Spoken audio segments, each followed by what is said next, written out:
이재명 대통령께서 한일 정상회담, 한미 정상회담을 위해 내일 아침 출국합니다.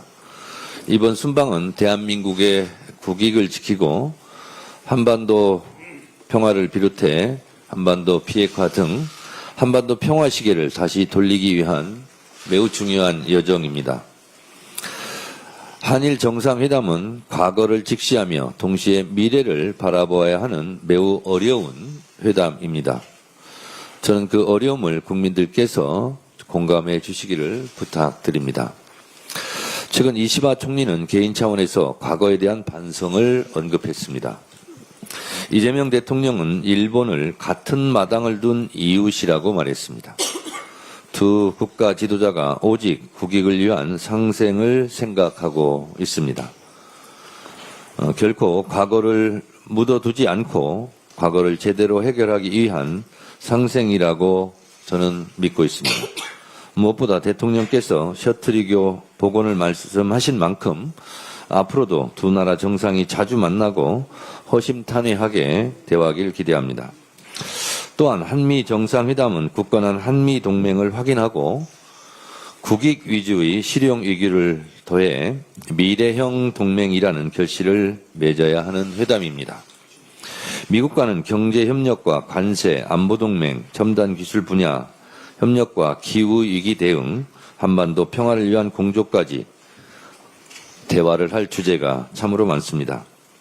특히 하노이 노딜 이후 비켜간 한반도 평화의 운명이 다시 가동되길 간절하게 소망합니다. 북미 대화의 실마리가 잡히고 그 가운데 우리의 역할이 모색되기를 바랍니다.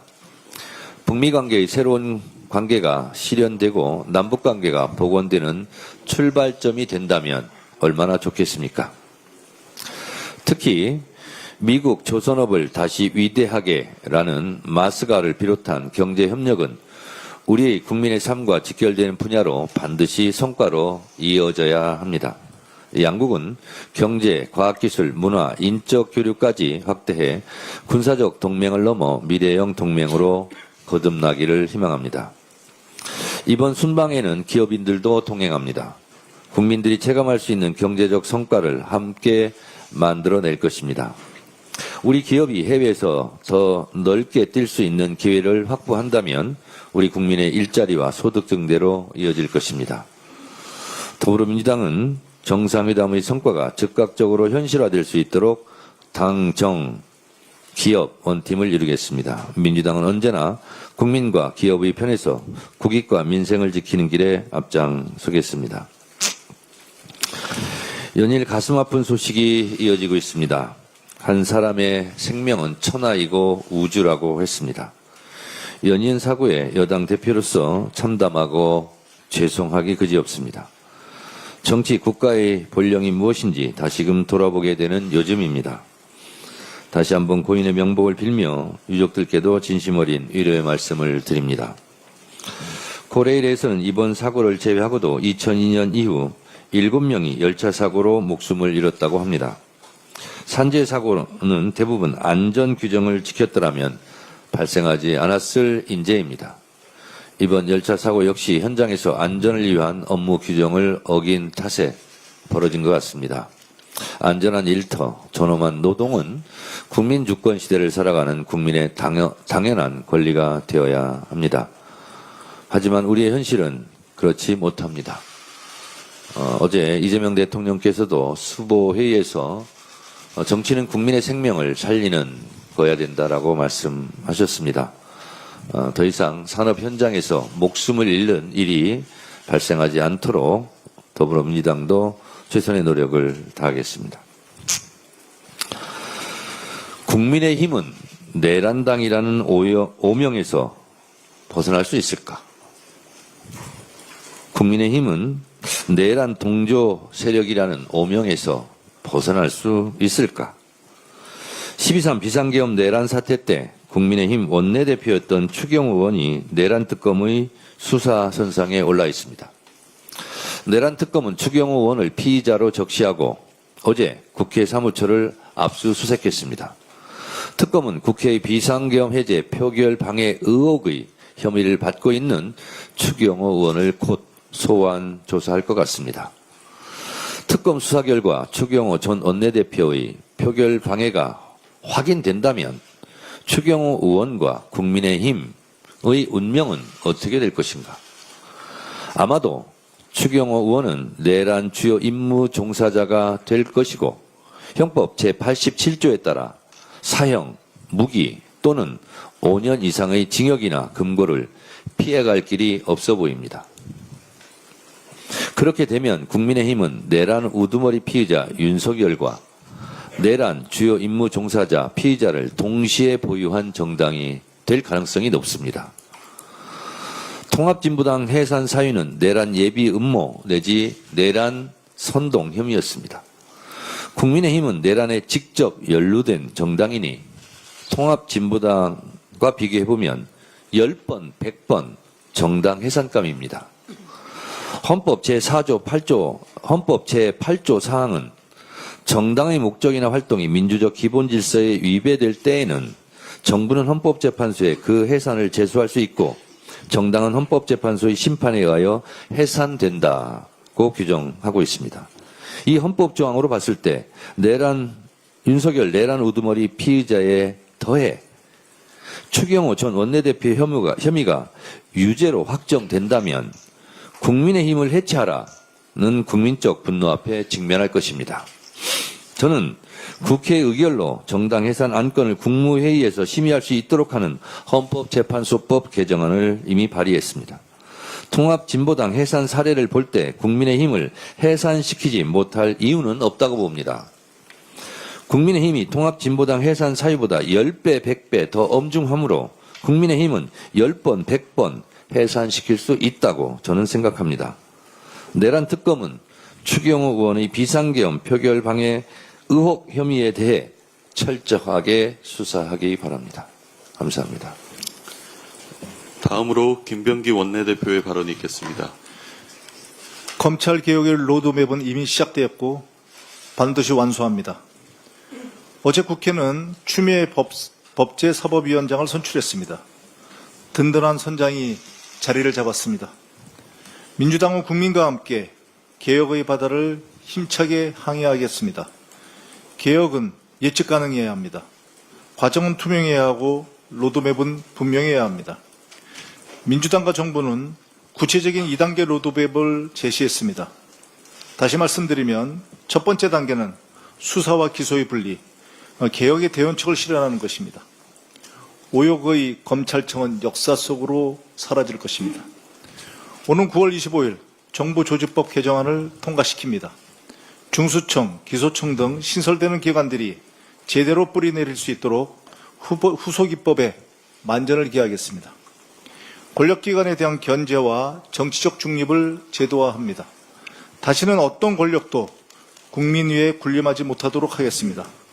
민주당은 정기국회에서 이 모든 개혁을 완수합니다.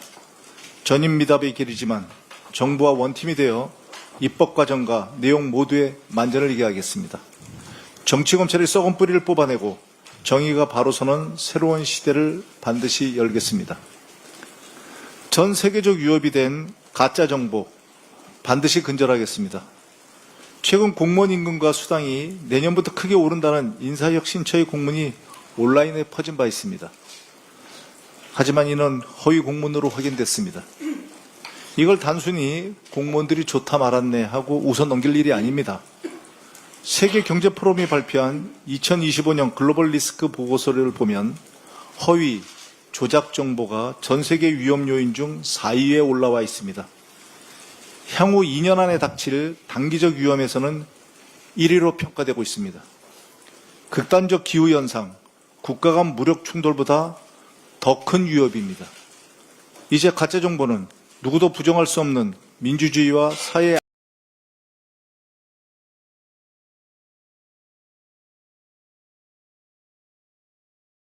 언론개혁법을 확장한 가칭, 가짜정보근절법을 정기국회에서 통과시킬 것입니다. 사실 확인의 원칙을 제도적으로 확립시키겠습니다. 원칙을 어기고 가짜 정보를 퍼뜨리는 자에게는 합당한 책임을 확실하게 묻겠습니다. 그 방안으로 징벌적 손해배상 도입을 적극 검토할 것입니다. 가짜 정보에 근거한 언론기사의 정정보도 기준도 마련하겠습니다. 가짜 정보의 심각성을 고려하되 정정보도는 반드시 동일지면 동일 분량의 원칙을 따르도록 할 것입니다. 민주당은 국민과 함께 가짜 정보를 뿌리 뽑겠습니다. 진실의 힘을 갖는 사회를 반드시 만들겠습니다. 이상입니다. 다음으로 전현희 최고위원의 발언이 있겠습니다. 이재명 대통령의 한일 정상회담이 하루 앞으로 다가왔습니다. 올해는 한일 수교 60주년이자 광복 80주년입니다. 빼앗긴 빛을 되찾은 지 100년을 향해 달려가지만 아직도 과거사 문제는 여전히 미완으로 남아 있습니다. 한일 양국의 상호 신뢰와 협력이 한 걸음 더 나아가기 위해서는 과거에 대한 올바른 직시가 필요합니다. 광복절 당일 이시박 일본 총리의 야스쿠니 신사 공물 복납은 이재명 대통령의 한일 관계가 미래로 나아가자는 의지에 역행하는 유감스러운 모습입니다. 한일 정상회담을 맞아서 일본 정부의 과거사에 대한 진정어린 반성과 책임지는 모습을 기대합니다. 한일 정상회담 이틀 후에는 새 정부의 첫 한미 정상회담이 열립니다. 성공리에 마무리된 지난 관세 협상에 이어서 한미 양국의 더욱 굳건한 동맹과 공동 번영을 위한 전환점이 되리라 확신합니다. 국익 앞에서는 여야가 있을 수 없습니다. 국민의힘의 대성적인 협력을 촉구합니다. 순고를 틈 없이 열심히 뛰고 있는 이재명 정부의 국익 중심 실용 외교에 국힘이 계속 발목을 잡는다면 국민의 거센 비판에 직면하게 될 것임을 경고합니다. 방문진법 통과는 윤석열 정권의 MBC 탄압을 바로잡는 신호탄입니다. 방송 3법은 공영방송을 국민들께 돌려드리고 방송의 독립을 지켜내는 공영방송 정상화법입니다. 방송 3법 통과로 인해서 정권이 아닌 국민이 선출한 사장과 임원진이 운영하는 공영방송으로 외압에 흔들리지 않고 진실을 취재하는 국민의 방송으로 거듭날 제도적 기초가 완성됩니다. 권력이 언론의 재갈을 물리고 바이든 날리면처럼 어처구니 없는 전국민 듣기 평가를 실시하는 방송 탄압이 더 이상 일어나서는 안 됩니다. 공영방송 정상화를 위해서는 YTN을 윤석열 정권을 위한 방송으로 전락시키기 위해서 동원된 방통위의 유진기업이라는 특정 기업에 대한 불법적 인허가 사태도 간과해서는 안 됩니다. 반드시 방송장악 음모를 파헤치고 책임을 물어서 YTN을 정상화해야 합니다. 오늘 민주당은 EBS 개정안까지 통과시켜서 공영방송을 국민의 품으로 온전히 돌려드리겠습니다. 노사 상생을 위한 노란봉투법, 주식시장 활성화를 위한 상법 개정안도 차질 없이 통과시켜서 민생개혁을 완수하겠습니다. 오늘 국민의힘 당대표가 전당대회에서 선출이 됩니다. 국정의 협치 파트너가 될지 아니면 내란에 동조한 위헌 정당으로 해산 심판 대상이 될지는 전적으로 국힘에 달려 있습니다. 국정의 파트너로서 협치 대상이 되고자 한다면 차기 국힘 당대표는 선출 즉시 세 가지 조치에 나서야 합니다. 첫째, 12.3 내란과 윤석열 탄핵 반대, 일체의 내란 동조 행위에 대해서 반성과 대국민 사과를 하십시오. 둘째, 전환길과 자당 내에 압력하는 극우 내란 세력과의 결별을 선언하십시오. 셋째, 특검 수사에 적극 협조하십시오. 오늘 선출되는 국힘 당대표의 책임 있는 행동을 기대합니다. 서울구치소의 윤석열 CCTV 열람과 공개에 대해서 많은 국민들께서 궁금해 하십니다.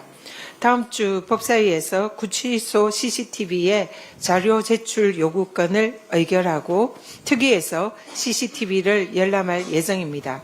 다만 CCTV의 공개 여부는 국민의 알 권리와 사상 초유의 체포영장 집행 공권력에 저항하는 중대 범죄자의 실태 공개로 법 앞의 평등을 구현하는 공익적인 가치, 또 공개로 초래될 국격 훼손의 가능성, 국론 분열 우려 등을 면밀히 검토해서 민주당 내에 의사결정 과정을 거쳐서 최대한 신중하게 결정하겠습니다. 이상입니다. 다음으로 한준호 최고위원의 발언이 있겠습니다. 네, 오늘은 윤석열의 감사원에 대해서 짧게 논평하겠습니다. 이 바른 감사, 바른 나라, 이 말이 감사원의 원훈이라고 합니다. 그런데 이 원훈은 윤석열 정권에서는 다른 나라, 다른 감사였던 것 같습니다. 김건희 특검팀은 유병호 당시 감사원 사무총장이 감사 과정에 부당하게 개입한 의혹과 관련해서 중요한 단서를 확보한 것으로 보입니다. 한남동 관저 불법공사 특혜 의혹을 감사하던 때에 유병호 당시 사무총장이 인테리어 업체 21g을 직접 조사하려고 했던 감사관들을 질책하고 서면 조사를 지시했다는 것입니다. 불도저식 막무가내 감사로 유명했던 인물, 심지어 자신의 직계인 타이거들을 감사원 곳곳에 배치해 육성을 하면서 용맹한 타이거가 되라라고 당부를 했던 유병호. 그런 그가 왜 21g에 대해서는 그렇게 유순하게 굴었던 것일까요? 21g이 여사님 회사로 불릴 정도로 김건희와 친분이 깊은 업체여서 발톱을 세울 엄두조차 못 냈던 것 같습니다.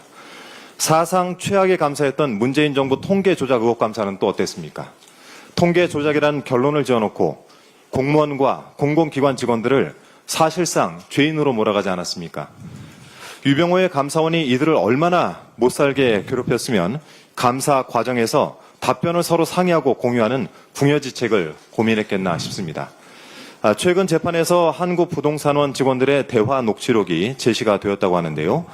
얘들, 즉 감사원은 없으면 만들어서라도 때릴 거다. 최소한 국토부라도 엮일 수 있는 걸 내야 한다라고 이야기를 하면서 감사원 맞춤형 5번 답안을 고민했다는 것입니다. 이런 게 바로 조작입니다. 통계를 조작했습니다라는 말이 나올 때까지 묻고 또 묻는 것. 기회를 한 번 더 줄 텐데 똑같은 얘기 하려면 오지 말라라고 겁박했던 것. 아예 전화기록부까지 만들어서 소설을 써주는 것. 이게 바른 나라, 바른 감사였을까요? 이러니 감사원이 정치보복의 도구다라는 오명을 벗지 못하는 것 아니겠습니까? 지난달 14일 감사원 실무자들이 감사원 내부 게시판에 글을 올려서 증거가 다 있다라면서 조작감사 의혹에 반박을 하고 나섰는데요. 정신들 못 차리시죠? 당신들 말대로 떳떳하다면 증거를 국민 앞에 공개하고 본인들도 당당히 조사를 받아보십시오. 내부 소식을 들어보니까 5년만 똘똘 뭉쳐 버텨보면 괜찮을 것이다 이런 기류가 좀 읽히던데 과연 그렇게 되겠습니까? 지난해 국회에서 관저공사 특혜 의혹과 관련한 감사원 감사 결과가 도마에 올랐고 이 맹탕 감사를 도저히 수용할 수 없다라는 판단 아래 재감사가 요구됐습니다.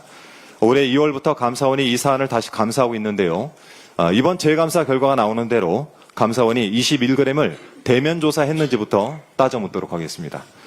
아울러 이런 상황에서 유병호 씨가 감사위원으로 자리 보존하는 것은 매우 부적절해 보입니다.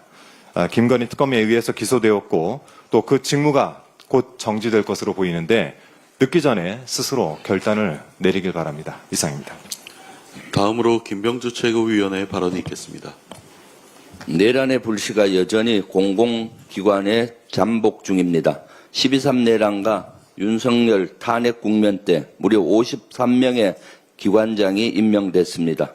더 놀라운 건 윤석열 파면 이후에도 내란 대행 한덕수, 최상목이 임명한 인사가 22명이나 된다는 사실입니다.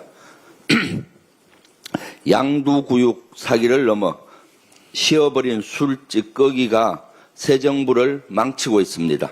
빛의 혁명을 완성한 국민에 대한 도전입니다.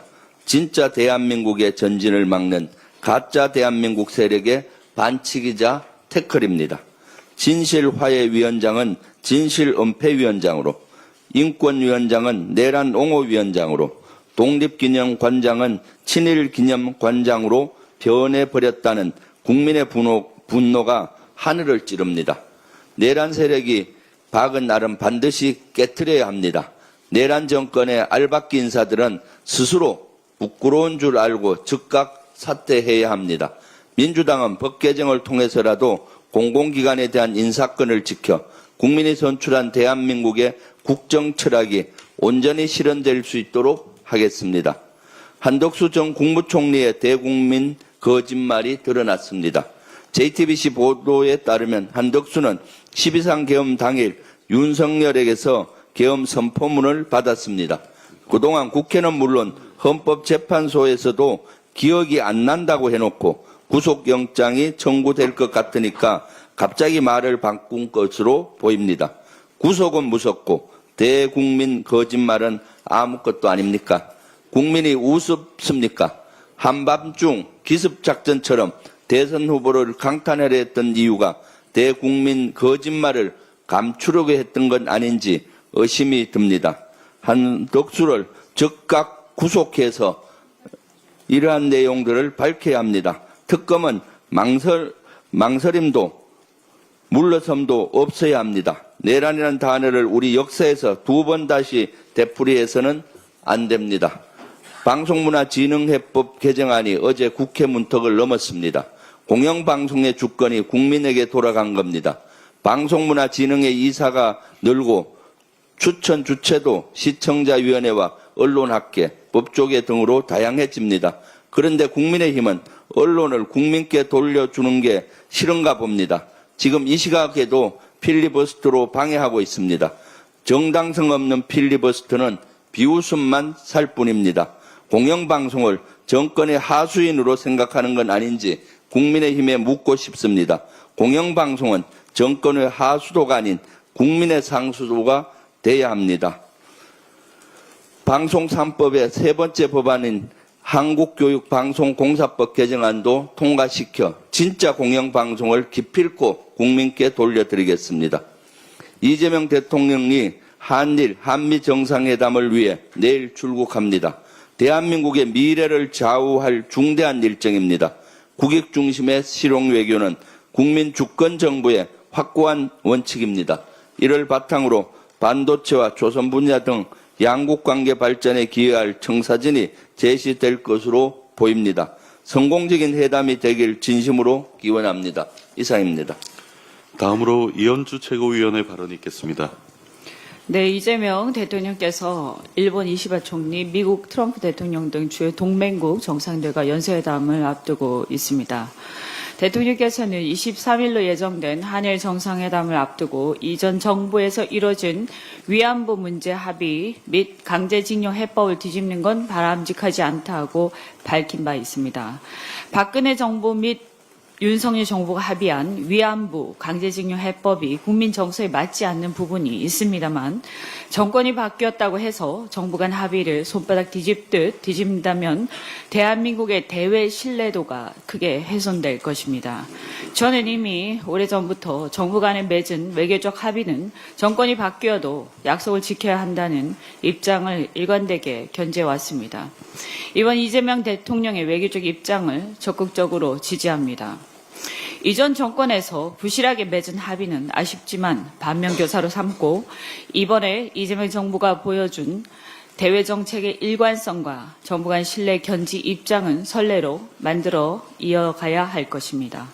아울러 앞으로 어떤 정부가 들어서든 간에 외교적 합의의 무게와 책임을 제대로 인식하고 정파적 이해관계를 떠나서 국익을 최우선으로 놓고 신중하게 접근할 필요가 있음을 다시 한번 강조하고자 합니다.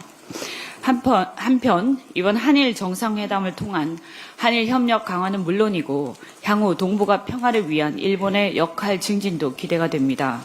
최근 한반도를 둘러싼 주변국들의 동태를 살펴보면 미국 러시아 관계, 북러 관계가 두드러지면서 향후 러시아의 중개를 통해 북한이 미국과의 관계 개선을 꾀할 여지도 있어 보입니다.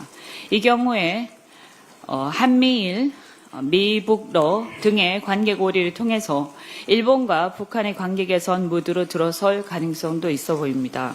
일본은 지금까지도 동북아 정세 속에서 중요한 역할을 해왔습니다. 향후 북한과의 관계 개선, 향후 일본의 북한과의 관계 개선을 통해서 한반도 평화에 더 많은 기여를 하기를 기대합니다. 아울러 그동안 트럼프 대통령의 발언 등을 종합해 볼 때 한미 정상회담을 계기로 미북 관계 개선도 기대합니다. 우리 국력이 신장한 만큼 급변하는 동북아 정세 속에서 더 나아가 세계 평화를 위해 필요한 역할을 이제는 우리가 주도적으로 해야 할 것입니다. 한편 이번 한미 정상회담에서 우리 수건 사업인 한미 원자력 협정 개정에서 성과를 내기를 바랍니다. 이는 산업적 필요성뿐만 아니라 자주국방과 안보 등 다층적으로 매우 중요합니다. 이대로라면 국내 원전들의 사용 후 해결료 저장 시설이 2030년 이후에는 포화 상태가 될 것입니다. 현재는 핵 협정상 사용 후 해결료 재처리는 연구 목적으로만 가능하고 20% 미만 저농축 우라늄만 생산이 가능합니다. 반면에 일본은 1988년 개정된 미일 원자력 협정을 통해서 우라늄 농축과 사용 후 해결료 재처리에 대한 미국의 포괄적 사전 동의를 확보했고 현재 6,000기의 핵무기를 제조할 수 있는 플루토늄 47톤을 이미 보유하고 있습니다. 한반도와 동북아 평화를 위한 장기적 관점에서도 한미 원자력 협정은 개정이 반드시 필요합니다.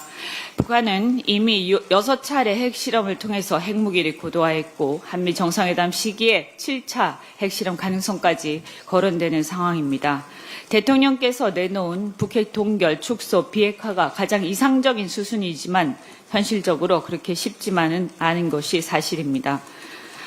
이런 상황 속에서 미국의 인도태평양 전략 변화가 예고된 가운데 한국의 자주국방과 안보를 지키기 위해서 근본적 대책 마련도 필요한 상황입니다. 특히 지난번 윤석열 정부가 워싱턴 선언에서 원자력 협정 개정은 고사하고 한국의 국가 생존을 위해서 NPT 탈퇴 권리를 비롯한 이런 자발적 여러 권리마저도 자발적으로 포기하는 이런 공개 선언을 통해서 스스로 여러 족쇄를 찼다 이런 평가까지 받는 상황입니다. 따라서 곧 포화 상태에 다다를 사용 후 해결료의 처리뿐만 아니라 북핵 위협이 한반도와 동북아 정세의 고차 방정식 해법을 위해서라도 적어도 한미 원자력 협정 개정을 통해서 일본 수준의 해결료 재처리 및 우라늄 농축 권한을 확보하는 방향으로 나아가야 합니다. 이번 한미 정상회담에서 그 물꼬가 트이기를 간절히 희망합니다. 그리고 이번에 한수원과 웨스팅하우스의 지자권 분쟁 종결 합의가 논란이 되고 있습니다. 그 불공정성에 대해서는 정부 차원의 진상 조사가 진행 중이므로 이것을 그 추이를 지켜보겠습니다. 다만 한미 간의 원전 협력은 한미 간의 시너지를 강력하게 낼 수 있는 전략적 협력 분야입니다. AI 시대에 전력 부족을 해결하기 위해서 대형 원전의 건설 그리고 SMR 개발 등 이 한국의 첨단 제조 기술과 미국의 원천 기술 등의 협력 관계 이런 등 이렇게 상호 간에 서로 없어서는 안 될 상호 보완적 관계에 있습니다. 게다가 트럼프 미국 대통령은 지난 5월에 2050년까지 원전 300기를 추가로 건설한다는 행정명령에 서명한 바가 있습니다. 어쨌든 이렇게 큰 시장이 예고되어 있기 때문에 우리가 놓쳐서는 안 될 것입니다. 양국 간의 미래지향적, 생산적인 협력을 기대합니다. 그리고 이와 별개로 또한 한국형 원전 기술의 자립과 수출 경쟁력을 지키기 위한 국가 차원의 전략 마련이 시급한데 근본적 해결 방안으로 우리 측의 웨스팅하우스 지분 인수도 긍정적으로 검토할 필요가 있다고 생각합니다. 웨스팅하우스가 이처럼 원천 기술 로얄티로 오랜 기간 한국 원전 산업의 발목을 잡아왔지만 공급망도 시공 능력도 없는 상태에서 결국 한국 업체에 기댈 수밖에 없으므로 비즈니스적으로 순망치 않을 관계에 있다고 생각합니다. 여하튼 이번 한미 정상회담을 계기로 양국 간의 전략적 협력 관계가 좀 더 한 걸음 더 크게 나아가기를 기대합니다. 마지막으로 구윤철 경제부총리 겸 기재부 장관의 코스피 PBR 10 발언으로 국내 투자자들이 큰 충격을 받은 상황에 대해서 한 말씀만 드리겠습니다. 여러 가지 이 부분에 대해서 구윤철 장관이 이것을 착각했다 하면서 사과를 했으나 아쉬운 부분이 많습니다. 동학개미들 입장에서 코스피 5천을 꿈꾸면서 출범한 이재명 새 정부에 대한 기대가 컸던 만큼 그 경제 수장이 자본시장에 대한 깊은 이해와 애정을 보여줄 것이라고 기대했을 것입니다. 단순히 PBR 수치가 틀린 것만이 문제가 아니라 적어도 현재 우리 자본시장이 왜 저평가되었는지 그 의미와 그리고 원인에 대한 깊은 고민이 없었다고 느꼈기 때문에 실망과 분노가 커진 것으로 보이는데 이 점에 대해서 깊은 성찰이 있어야 한다 이렇게 생각합니다. 아무리 경제부총리가 재정 전문가라고 하지만 자본주의 핵심인 주식시장의 흐름과 한국 산업 동향을 면밀히 관찰하면서 국민들의 경제 관심사가 어떻게 흘러가는지는 알고 계셔야 민생에 동떨어지지 않는 국가 재정 정책을 논할 수 있는 게 아닌가 하는 생각을 해봅니다. 이번 사태를 계기로 정부 재정 역할의 패러다임을 전환할 필요가 있다 이런 생각을 해봅니다. 인구 감소와 과잉 생산, 과잉 공급 시대, 그리고 과잉 글로벌 경쟁 시대, 경기 침체의 뉴노멀 시대입니다. 이 시대에 세수에만 의존하는 재원 마련 방식이나 예산 교부 및 지원에 국한된 역할을 고수한다면 한계가 있을 것입니다. 당장 미 트럼프 정부를 보더라도 여러 가지 창의적 방식을 구사하고 있습니다. 국가가 전략적인 투자자로서의 역할, 그리고 안이한 복지 부동식 행정에서 벗어나 기업가 정신을 수혈할 필요가 있다. 이런 생각이 듭니다. 아무쪼록 이번 사태를 계기로 기재부에서 정부 조직 개편안 마련을 앞두고 기재부에서도 역할의 전환, 또 역할의 확대 또는 또 더 깊은 성찰을 한번 고민해 볼 필요가 있다. 이런 생각이 듭니다. 이상입니다. 다음으로 황명선 최고위원의 발언이 있겠습니다. 네, 화면 PPT 한번 봐주시죠. 저 화면이 12.3 내란 이후 기관장이 임명된 53개 공공 리스트입니다.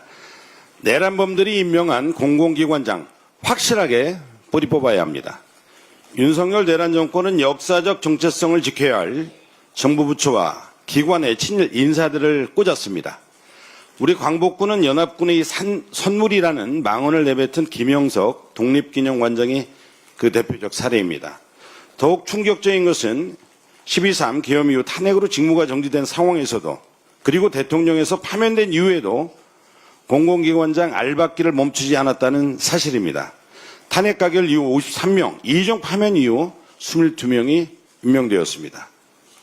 여기에 국민의힘 전직 의원, 대선 캠프 출신, 대통령의 참모, 낙선 인사 등 전문성과 무관한 정치 낙하산들이 줄줄이 내려앉았습니다.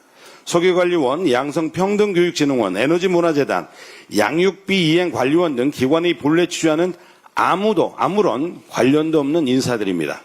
이 모든 과정의 배후에는 내란 속의 윤석열과 위헌적 계엄을 함께 모의한 한독수 전 총리라는 내란 공범이 있습니다.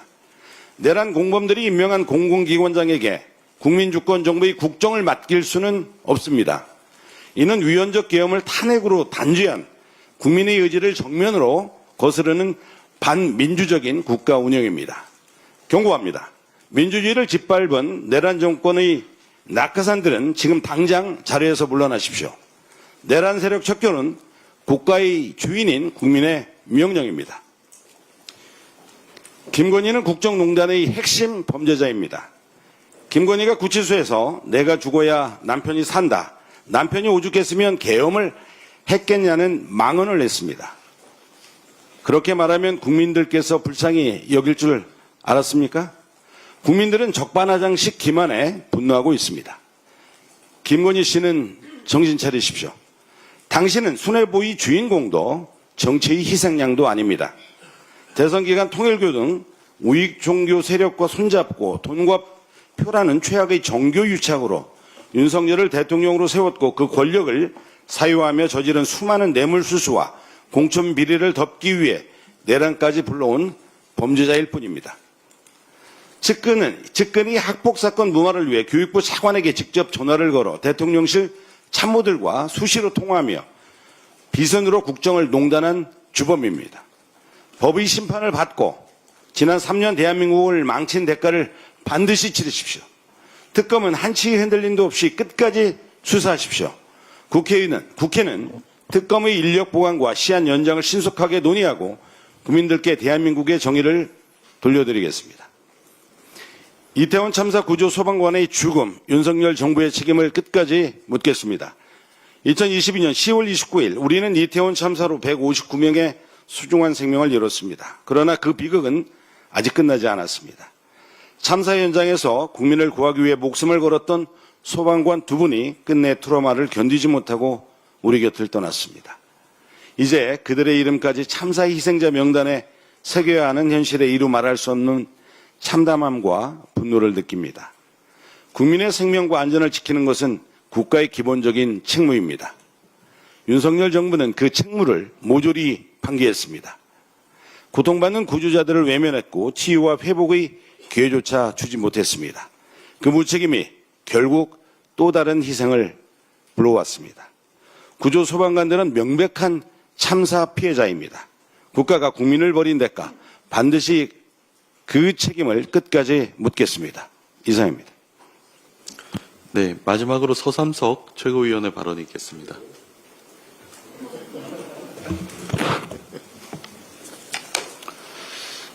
정부는 어제 민생회복 소비 쿠폰 사용처를 대폭 확대하기로 발표했습니다. 섬과 농촌 주민을 비롯한 전 국민이 보다 편리한 혜택을 누릴 것으로 기대합니다. 이재명 국민주권정부에서 실천한 현장 의견이 반영된 제도 개선에 감사드립니다. 윤석열 정부에서 시작된 글로컬 대학 34업과 관련하여 말씀드리겠습니다. 교육부는 2023년부터 대학과 지역산업 간의 긴밀한 연계를 통해 지방대학의 혁신과 지역의 동반 성장을 목표로 글로컬 대학 34업을 추진해 오고 있습니다. 2023년과 2024년 두 차례에 걸쳐 총 20개 대학이 글로컬 대학에 지정되었습니다. 올해 9월까지 추가로 10개 대학을 선정할 예정입니다. 선정된 대학은 5년간 최대 무려 1,000억 원의 재정 지원을 포함한 각종 지원을 받게 됩니다. 그러나 추진 과정에서 지역 편중 문제가 지속적으로 제기되어 오고 있습니다. 현재까지 글로컬 대학으로 지정된 20곳 중 특정 지역이 11곳으로 절반 이상을 차지하고 있으며 그중에 호남은 4곳, 충청과 강원은 각각 2곳으로 선정되었습니다. 특히 광주와 대전, 제주도에서는 단 한 곳도 지정되지 못했습니다. 수도권 외 비수도권 광역 도시조차도 배제되고 있는 현실입니다. 다만 초광역으로 선정된 대학 연합의 광주와 대전 지역의 보건대 한 곳이 포함된 것이 유일합니다. 2024년 국정감사에서 이주호 전 교육부 장관도 지역 편중 문제에 대해 지역 간 불균형이 있는 것 같다. 남은 지정 대학에서 균형을 고려하겠다라고 언급한 바 있습니다. 하지만 사업의 절반 이상이 진행된 상황에서도 지역 간 격차는 뚜렷하게 심화되고만 있습니다. 이재명 대통령께서는 대선 당시 수도권 1급 체제를 완화하고 지방에도 동등한 수준의 교육 기회를 보장하겠다는 강한 의지를 밝히신 바 있습니다. 또한 지방대 육성법에 따르면 국가는 지방대 육성을 위한 종합적 시책을 수립, 시행할 책무를 엄연히 명시하고 있습니다. 교육부는 지금이라도 윤 정부 시절의 잘못된 사업 집행을 바로 잡아야 할 것입니다. 정부는 국민 모두가 균등한 교육 기회를 누릴 수 있도록 글로컬 대학 지정 과정에서 공정하고 투명한 지역 안배 원칙을 확립하고 나아가 지방 고등교육의 경쟁력을 높이는 데 적극 나서주기를 바랍니다. 이상입니다.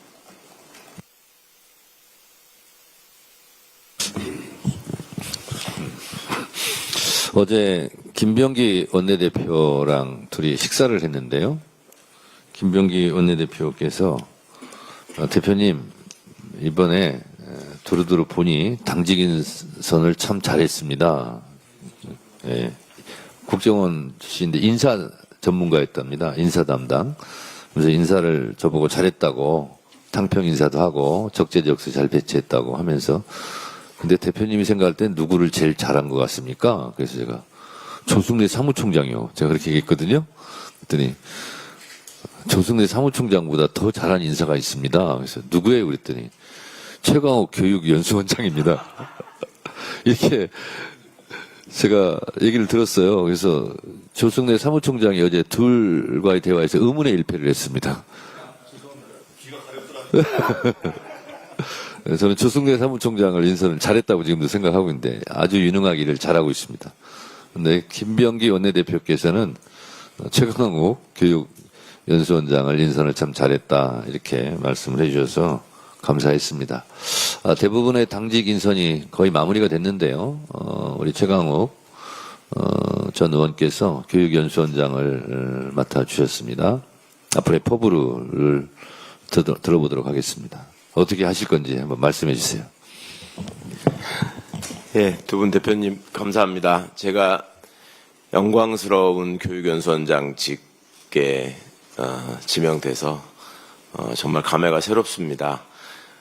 교육이 잘못되면 이번 내란 사태에서 보듯이 특정 학교 중심의 내란 주역들을 배출하는 그 결과를 직접 목격한 바 있습니다. 전 세계가 찬양하고 부러워하는 우리 대한민국 민주주의의 위대한 성취와 앞으로 또 새로운 대한민국을 만들어가야 할 이재명 정부, 그 다음에 집권 여당이자 100년 정당으로서의 민주당의 미래를 위해서 교육 연수는 무엇보다 중요한 분야라는 우리 당대표님의 생각이 잘 구현될 수 있도록 맡은 바 역할을 충분히 잘 수행하고 우리 원내대표님의 과분한 평가가 뻥이 아니었다는 걸 입증하기 위해서 나름 최선을 다하겠습니다. 감사합니다.